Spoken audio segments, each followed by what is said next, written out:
It's a warm September evening in 2014 in the wooded hills of Butte County in Northern California. Flames and smoke fill the sky as a car burns. Inside the car is the body of 25-year-old California State University Chico student Marc Thompson. Marc is a brilliant young man, a psychology and sociology student, a human rights activist, and a man friends will describe as an old soul, poetry in motion, and a person who made everyone feel welcome. Someone murdered Marc at the beginning of his future, a future in which he wanted to be a professor. He wanted to be the change in the world. So how does such a life end in such tragedy? It's one of those mysteries, one of those painful realities that too many people will face in this world. Adding depth to this mystery is the question about whether or not Marc's murder was racially motivated. Marc was an African-American man living in a predominantly white area in Northern California. His murder remains unsolved to this day. Welcome to Bitter Endings, a true crime podcast. I'm your host, J.R. Erickson. In Bitter Endings, I'll bring you stories of those taken too soon, the silent many who no longer have a voice through which to seek justice. The Bitter Endings podcast is sponsored by my fiction novels. The Northern Michigan Asylum series are novels that braid elements of haunting and murder mystery, and they're all inspired by a real former asylum here in Traverse City, Michigan, which is where I live. You can find the novels on Amazon.com. in audio format if you are an Audible listener, as well as in ebook and paperback. Just a quick aside before we get into the case of Marc Thompson. I apologize for the delay in putting out an episode, and I also want to offer a disclaimer that the next episode probably will not come for a month. I hope to release one in September, but I am in the final stages of finishing the 8th and final book in my Northern Michigan Asylum series, and the end is always the difficult part to write. I'm trying to get it ready for the editor, so I will be focused on that primarily, and the podcast unfortunately has to take a back seat.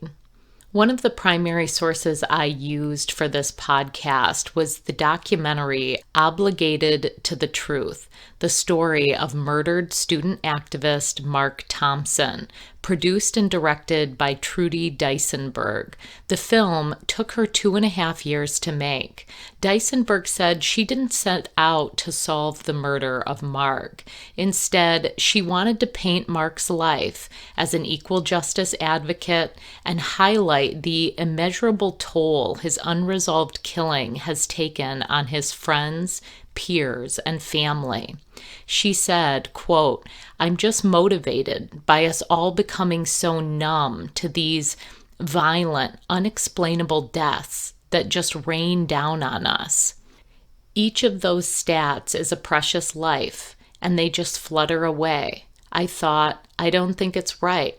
If we knew some of these stories, it would bring some awareness."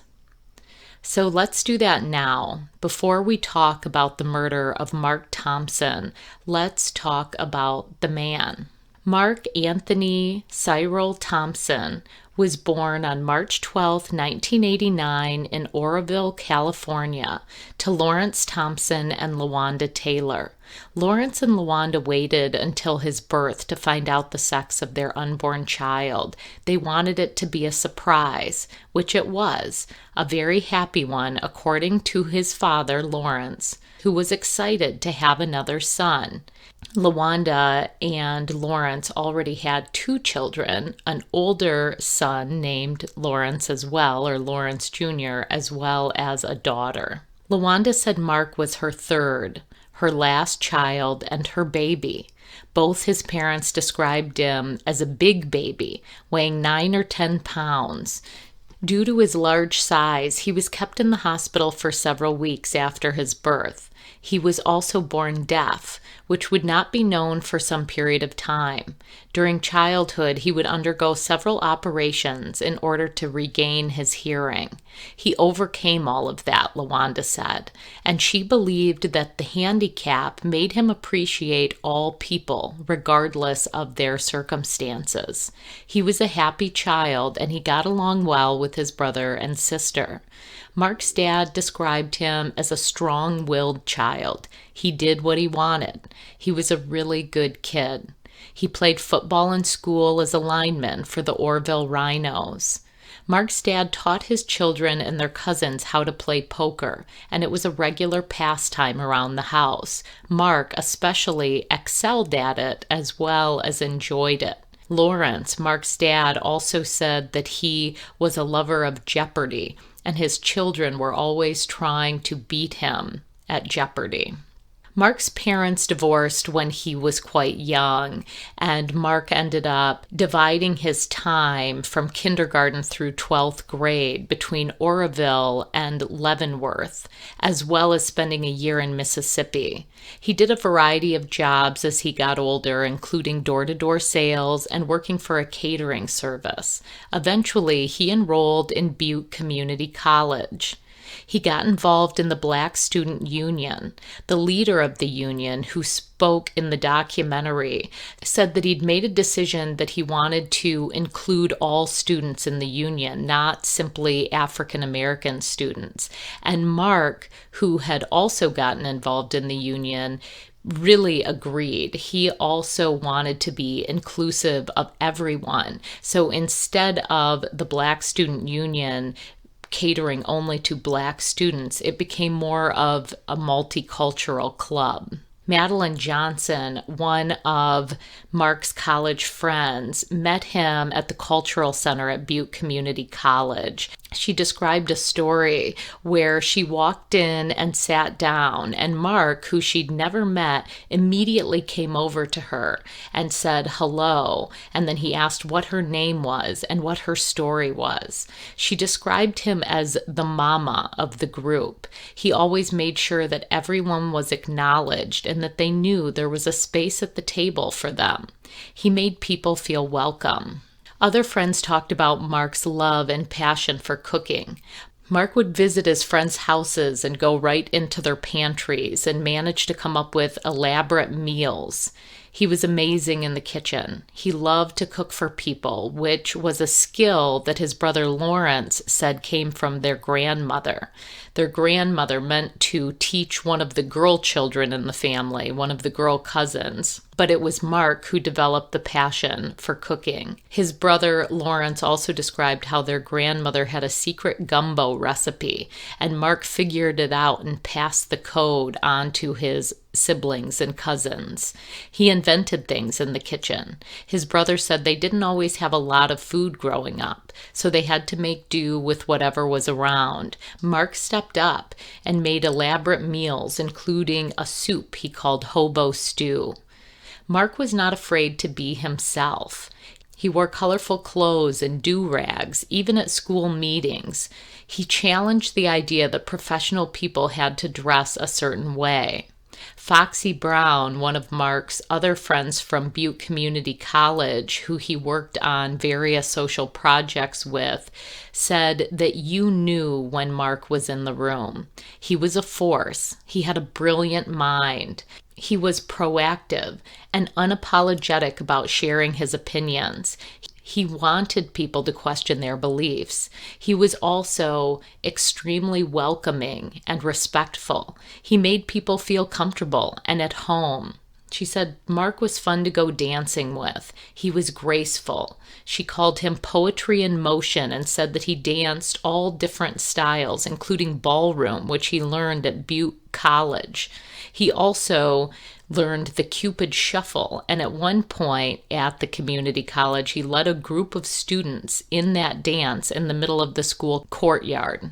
Marc listened to all kinds of music. He was into rap, country, just about anything. He refused to be put in a box or to live in a box. He stretched the minds of those around him to allow for more, to allow both himself and everyone else to be more than our stereotypes and expectations.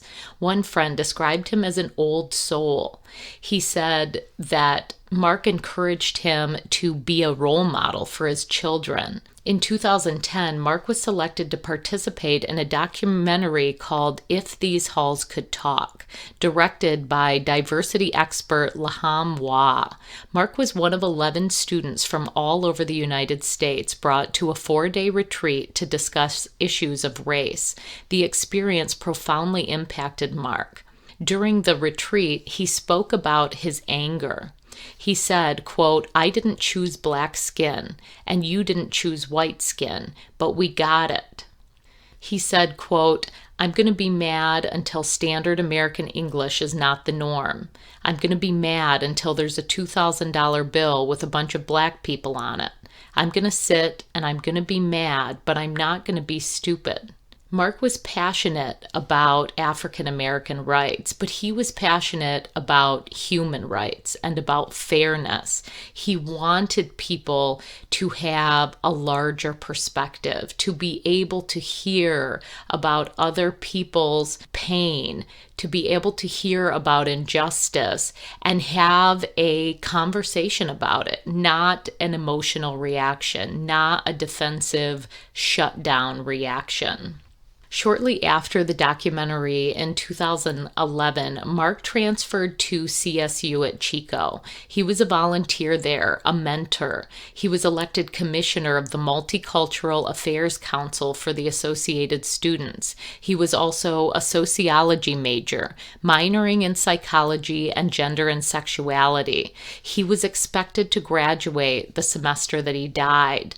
In addition to taking classes, he worked in the early mornings at the campus as a groundskeeper. The president of CSU Chico described his first meeting with Marc. He said a secretary came into his office and said that a new student was there to see him.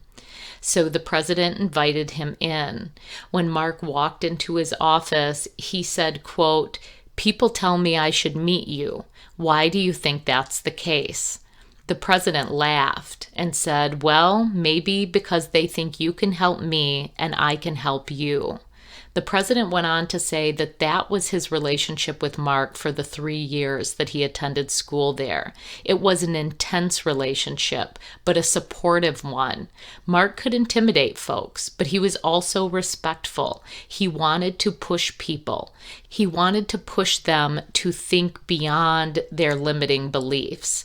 The president said that he always felt Marc was aware of the necessity and the obligation to tell the truth. Let's talk now about the day that Marc's short and inspiring life came to an end. On Wednesday, September 4th, 2014, Marc had a regular day. He saw his brother Lawrence around 2:30 p.m. He was looking for a school book that he was expecting in the mail. He told Lawrence that he was heading to the Gold Country Casino in Butte County. Marc was an expert poker player, and one of his hobbies was to visit the casino and play. This short exchange with his brother would be the last time that Lawrence would see Marc alive. The call came into Butte County Sheriff's Office around 7:12 p.m., less than 5 hours after Lawrence Jr. saw Marc. A vehicle was on fire on the Oroville-Quincy Highway, approximately 2 miles east of the remote community called Mountain House, and this is an area that was 28 miles away from the casino where Marc was last seen alive. Butte County fire responders were the first to reach the scene. They found a car engulfed in flames, and they were able to determine a deceased person was inside. Detectives from Butte County were the next to arrive. Both the victim and the vehicle were badly burned. Around 10:45 p.m., more than 3 hours after Marc's car was found, a detective knocked on the door of his brother Lawrence Jr.'s home. They didn't give Lawrence specifics, but they asked him questions about Mark's whereabouts. After 15 minutes, they said they found his brother's car. Then they said there was a body in the car. Lawrence's mind was reeling, and he instantly stopped speaking. His knee-jerk reaction was not to talk to the cops, which unfortunately is common for African American men. All too often, a choice to be open and honest ends up getting twisted and their words used against them. They also weren't saying that Mark was the body in the car. So all that Lawrence was hearing is Mark is missing, his car is burned, there's a body inside. After the detectives left, Lawrence called his mother and father and told them what the police said. His mother was watching a movie in Florida where she was living at the time. His father immediately made a plan to come to Oroville the following morning. This sparked the beginning of a panic amongst Mark's friends and family. They began texting and calling one another, asking if anyone had seen Mark. The rumors of a burned car with a body inside also started circulating. His parents and siblings were terrified. His father, Lawrence Sr., drove to Oroville the morning after the car was found. When he told law enforcement he was going to the place his son's car had been discovered, Lawrence described the cops as rude, saying they demanded to know why he intended to visit the site. Lawrence was dumbfounded and said, "My son is missing and his car is on fire. Of course I'm going up there." The scene at the isolated wooded turnoff was disturbing. Firefighters were standing around chatting. On the ground was a massive smoldering burn where Mark's car had been. Lawrence said he had a very bad feeling the moment he stepped onto the scene. He also mentioned in a later interview that it was such an isolated wooded place that only a person living locally would have known to take someone there. Since LaWanda, Mark's mother, was living in Florida at the time, it would take her several days to reach Oroville, California. Eventually, investigators ruled the death of the person in the car as a homicide. A week after the body was found, it was confirmed as Mark. When LaWanda asked the police how they identified him, investigators said they were able to identify Mark based on tattoos. DNA would also eventually confirm that it was Mark who was in the car. And I don't know when this information was released, but in the documentary, we saw an autopsy report that revealed that Mark had been shot several times in the head and the torso. LaWanda and her ex-husband went to meet with detectives in Butte County. In the documentary, she described the experience as unbelievable. She said they told her horrifying details about his burnt body. They thought initially he might have been shot, but they weren't sure yet. They were talking about the possibility of it being gang-related, although everyone that knew Mark would contradict this as a theory. They continued to tell her sickening details until she became angry and lashed out at them. As she got more upset, her husband took over the conversation, but she said ultimately the whole situation didn't feel right, the way the detectives were speaking to her and the way they were speaking about Mark. Lawrence also said that, quote, being born and raised in Butte County, he had no confidence that they were going to do anything. Zero confidence in the detectives.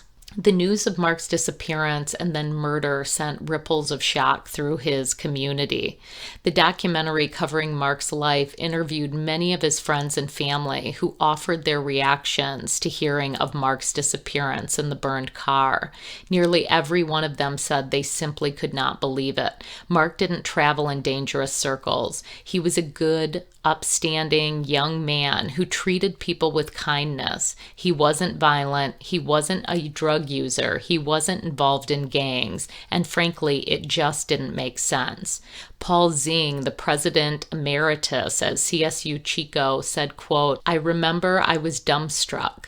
I just had to leave the office and go to the creek and ask why. Janja Lalich, I probably butchered that name, a professor at CSU Chico, said she got a Facebook message from someone at the university saying Marc was missing.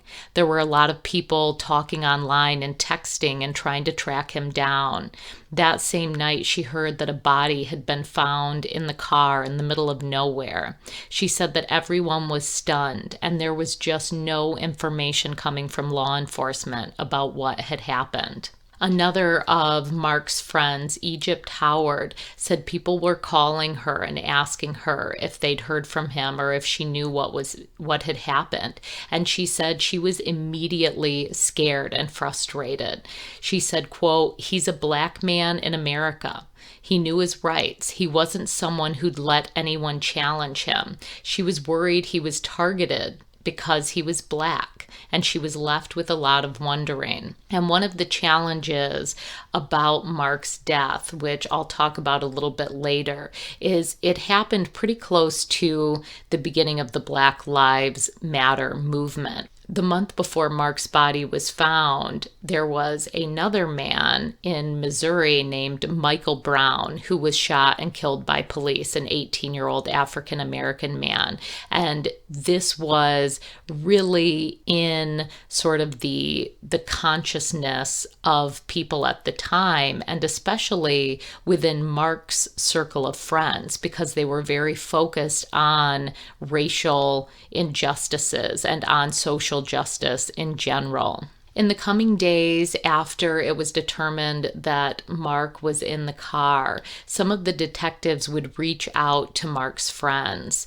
One friend on the documentary said that a detective called him and asked him if Marc was in Tamale. On the documentary, the friend said he had to go and Google the word Molly. He didn't even know what it was. And eventually he told the detectives, no, Marc wasn't into Molly. He wasn't into drugs. He didn't have time for that. He was a student. He was involved in all of these different clubs. It became clear to many of Marc's friends and his family that his murder was being portrayed as a drug deal gone wrong. And they felt it was largely portrayed that way because he was black.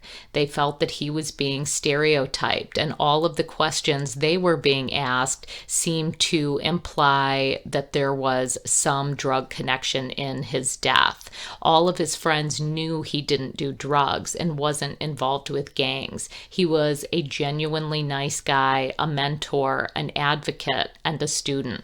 The details of what actually happened on that September evening are fuzzy. I couldn't find evidence of additional witnesses or any articles about surveillance at the casino. I would imagine investigators must have found something like that, but if so, they've kept it quiet. In addition to the sense that Marc's death could have been racially motivated, there was also the concern that his murder investigation was affected by race. Members of the community were afraid that police weren't putting much effort into finding the person or the people who killed Marc because he was black and had been written off as a gang member or a drug dealer. And I do just want to address this idea of the possibility that this was a racial crime, because when I was first investigating this crime, I really didn't know anything about Butte County, California, or Oroville. And so I did a little bit of research into the area. And this is Northern California. The 2010 United States Census reported that Butte County has a population of 220,000.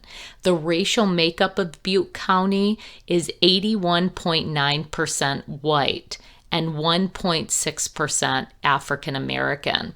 So that's more than 180,000 residents who are white and less than 3,500 residents who are black. So even if we're just talking statistically, there's a much higher likelihood that a white person than a black person murdered Marc. That doesn't mean that the crime was racially motivated. However, it is very possible that it was racially motivated. And it's also very possible when you have a predominantly white population that the people working in law enforcement have biases based on that. It's not necessarily something that is intentional. It's something that it's a matter of our perceptions and our perspectives. Other frustrations that some of Marc's friends and family commented on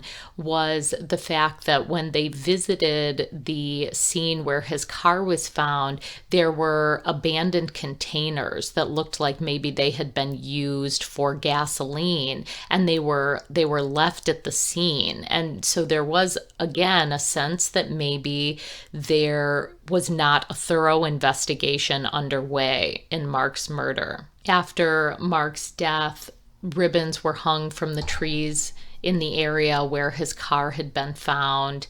There was a memorial held at CSU Chico.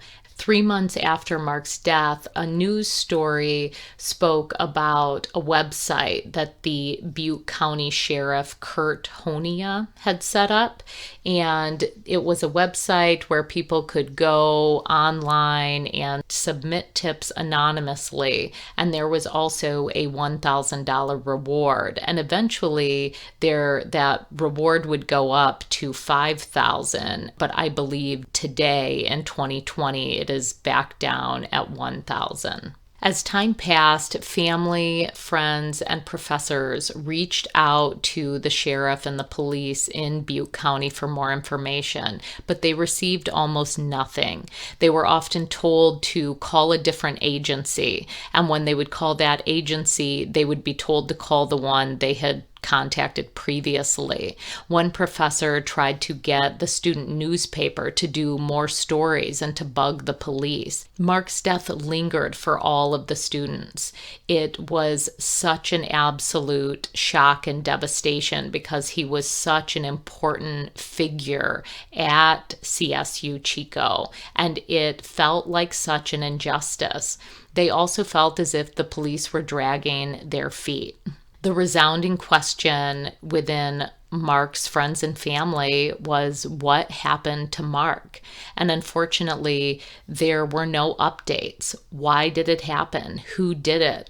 Some of his friends were afraid that his advocacy was a reason that he was targeted. African American students who were also activists and involved in the Black Lives Matter movement were afraid that maybe they would be targeted. Irma Jordan of the Butte County NAACP said they also started to look into Marc's case because it sounded controversial.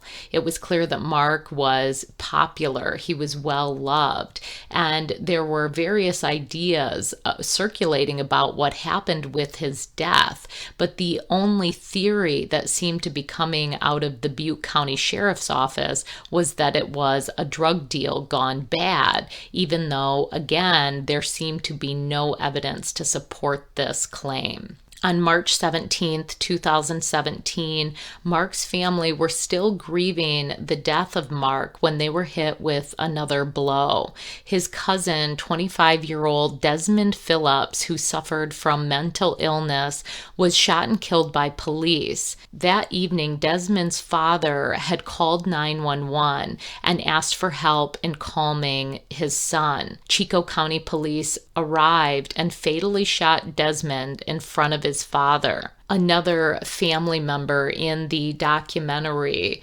said that this was an absolutely devastating tragedy on top of the tragedy of losing Marc. Time passed with little or no word on Marc's case. Marc's mother, LaWanda, continued to contact the Butte County Sheriff's Office. In August of 2018, she emailed the detective and said she'd be visiting Oroville that September and wanted to come in for an update on the case. When she arrived in September, she met with Detective Hudson and Sergeant Collins. They gave her an update, but it was basically that they hadn't spoken with anyone and they hadn't found any new leads. In fact, they admitted that they hadn't even had a chance to look at Marc's file yet, even though she had contacted them a month before to say that she would be coming for a visit. She also said that this was the third detective who'd been on the case, and although they would say that they were checking out individuals, later they would reach out to her asking for names and phone numbers that implied they had never looked into those people, even though she'd previously given the police that information. I do also want to comment on the drug aspect. So we're talking about Northern California, and drugs are very much alive and well in Northern California. But when I did searches on drug crimes that were happening in Butte County, far and away, the majority of the people who were involved in those crimes were white. These were marijuana grows and drug trafficking rings. And that doesn't mean that there were not African American people involved in some of these drug trades, but the likelihood that someone like Marc, who was, again, a student, an advocate, a volunteer, a person fighting for social justice, he did not live his life in that sphere. So to imply that he is involved in that simply because he's African American is unfair. It is unjust. And it's concerning because realistically, the majority of drug dealers in this area and drug users in this area are white. So just to rewind back to the mention of the beginning of the Black Lives Matter movement. So to put that in context, on August 9th, 2014, a white police officer named Darren Wilson shot and killed Michael Brown, an 18-year-old African-American man in Ferguson, Missouri. Michael Brown was unarmed. He was walking down the street with another of his friends who was also African-American, and the reports of what actually took place are varied. I read one that the officer, Wilson, had asked Brown and his friend to move to the sidewalk, and it had turned into some kind of an altercation. I read another one that Wilson had reached out and grabbed a hold of Michael Brown, and a struggle ensued, and then a chase in which Darren Wilson shot Michael Brown. Regardless of what the specifics are in the case, Michael Brown was unarmed, and Darren Wilson shot him multiple times and killed him. And this shooting spread on social media very quickly, and it gained national coverage, and it became a huge story in the conversation about how African American men are killed by police. It really, in a way, started to put this representation by Black men as the victims of police murders or brutality in the forefront of people's minds. And it escalated when a court decided not to indict the officer who killed Michael Brown. So shortly before Marc Thompson died, he was thinking about and actually writing articles about this situation with Michael Brown. And I'm going to read a couple of excerpts from those articles because they really speak about what Marc Thompson was advocating for, what he believed in, and what he potentially died fighting for. So this is from a piece that Marc wrote called "The Troubled Lens of Humanity." Quote, I was taught from a very early age that America was a dangerous place for me because I was a black male. This would mean I'd have to navigate my way in this country in a different manner than my white counterparts. From job discrimination to being followed when I shop in stores, I've come to know firsthand that white America is afraid of me. What I've always found funny is that the feeling's mutual. On a daily basis, I fear for my culture, my future, and at times my very life. So I then began to ask the question, if I fear them and they fear me, how will we ever come together to understand each other? This article written by Marc Thompson was published after his death. So he had written it, and by the time it was released in the Turkish newspaper Evansrel, he had died.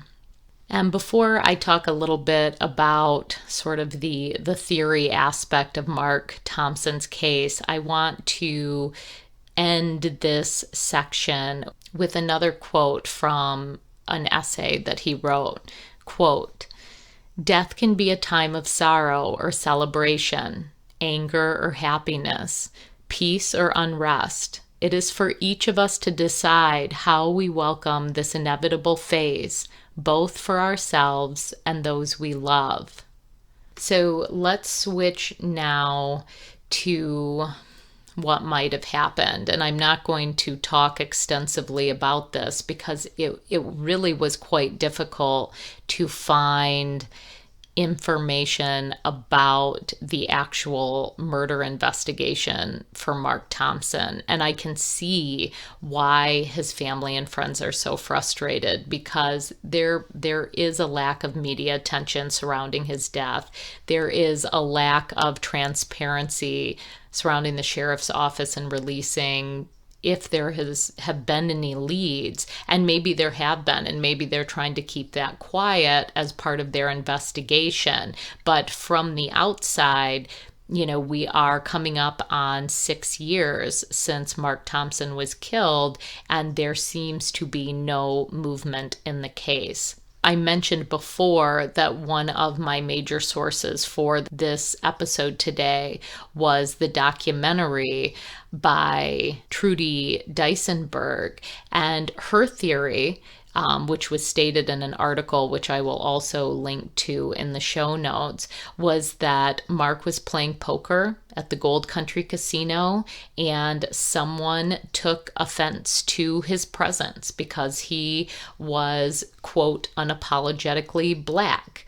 And he was probably winning while he was playing poker. She said, quote, "I think Marc was taken away to the woods because he was playing poker while he was black." And again, just coming back to sort of having an understanding of the demographics in that area, it is not outside the realm of possibility to imagine there are some very racist folks who live around there. I mean, anywhere in the world you will run into that. But when you are talking about predominantly white, Northern California, rural type areas, that may be more of a systemic thing. And in Marc's case, I also felt that in all likelihood, his death was somehow related to the casino, which is part of the reason that I'm very interested to know if there was surveillance, if anyone followed him, if anyone was watching him or even befriended him while he was there. Because if, for instance, he was winning, that is reason enough for him to become a target. And again, if you have a person or persons who dislike him simply because he is black, that's also reason enough for him to become a target. So, my question really would be, what kind of information were they able to get either from surveillance or from eyewitnesses?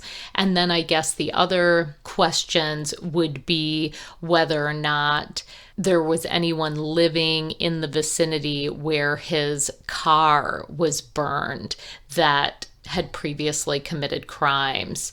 Unfortunately, I do think that this is one of those cases that might not ever get solved. And probably the only way it will get solved is if you get a really passionate detective in the Butte County Sheriff's Office or in the police force who decide to tackle this case and really look deeply into what happened that day. And I do think that's one of the reasons why it can be beneficial for police to release information to the public, because you have thousands of people who are looking at that information and talking about it and sharing, and it can start to put pressure on the criminals. It can start to dredge up people who heard things in a bar, in a restaurant, about so-and-so having murdered someone or so-and-so being involved in this. But if there is seemingly no investigation, it's much easier for people to keep their silence. And that's why it's important to keep talking about these cases, and why it's important to talk about the person who is at the heart of the case, because you need to draw upon the humanity, the shared humanity. This is someone's son, someone's brother. He was the friend of so many people, and he deserves justice. And the person who took his life could be doing that to others, could have done that to someone else, or may do something like that in the future. And that is why we have to keep talking about these things, and why we have to draw attention to what is stalling the investigation and what was the motive behind the crime. So that pretty much wraps up the case of Marc Thompson. I wish that I had more theories or details, but unfortunately there's not a lot of information out there. If you have any information regarding the murder of Marc Thompson, there is a website called ButteCrimesSolver.com. That's ButteCrimessolver.com. There is a page for the Marc Thompson murder investigation that also highlights the $1,000 reward. There are 3 ways to submit tips to law enforcement. There's a phone number, an email, as well as an online submission form. The phone number is 530-532-6648. And again, for complete show notes, as well as to view the documentary Obligated to the Truth, you can visit my website for the podcast at www.bitterendingspod.com. Thank you for listening. If you have any comments or case suggestions, please send me an email at bitterendingspodcast@gmail.com. You can also find out all of the resources for this episode and read the show notes and more. Visit my website at www.bitterendingspod.com.